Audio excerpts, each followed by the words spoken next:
Hi, my name is Larry Sweeney and I'm the chair of Reform UK in Southport. I'm also a candidate in the forthcoming elections for Meols ward in 2026. It was a tremendous honour when I was asked to step up as chair of Reform locally, and it's even a bigger privilege that I can stand and represent the residents of Meols ward. I was born in Dublin and I've lived in Southport for over 30 years now. Southport's a great town, but like all of you, I've watched the slow decline of Southport, and this has happened under the uni parties. When we talk about the uni parties in Reform, we're talking about the tired old Tories, Labour and the Lib Dems. And these parties together have presided over the decline of Southport.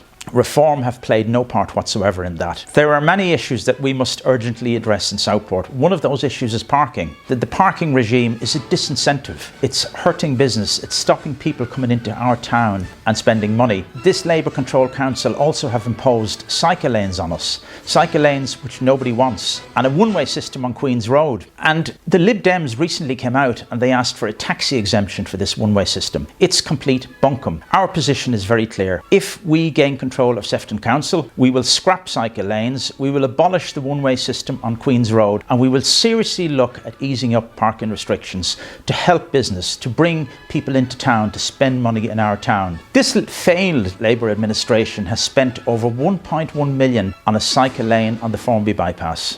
A cycle lane that nobody uses. We actually were thinking of creating a new game in Reform. Instead of spot the ball, it's spot the cyclist on the Formby bypass. They have spent over 6 million on the pedestrianisation of Market Street. Whoever wanted that? Who asked for that? And then we have the resulting chaos on Eastbank Street where the traffic is backed up with the temporary lights. On the Marine Lake Leisure Centre, this Labour administration have spent £13 million. 9 million of that was on consultants. And what have we got to show for it? Nothing. If one looks at their total expenditure on these projects, it's over £20 million.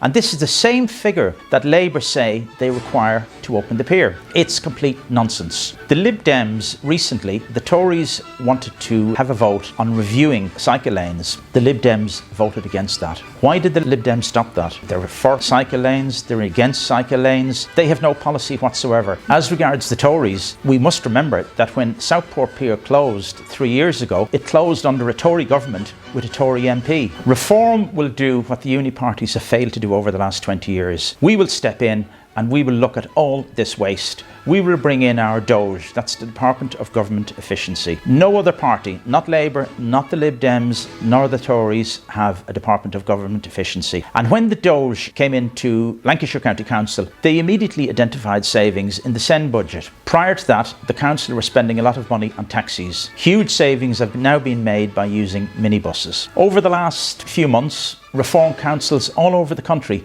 have repaired over 136,000 potholes. That's 136,000 potholes that existed prior to the local elections last May. That is what a Reform Control Council can do. And Reform are the only party that can realistically take control of Sefton Council. And this is what we need on the 7th of May. We need your vote. Come out, vote for Reform, and let us take control of Sefton Council and let us do what the other parties have failed to do over the last 20 years. There is a saying, the Royal Irish Regiment have a motto, and that motto is Fog on Balloch, leave the way, get out of the way.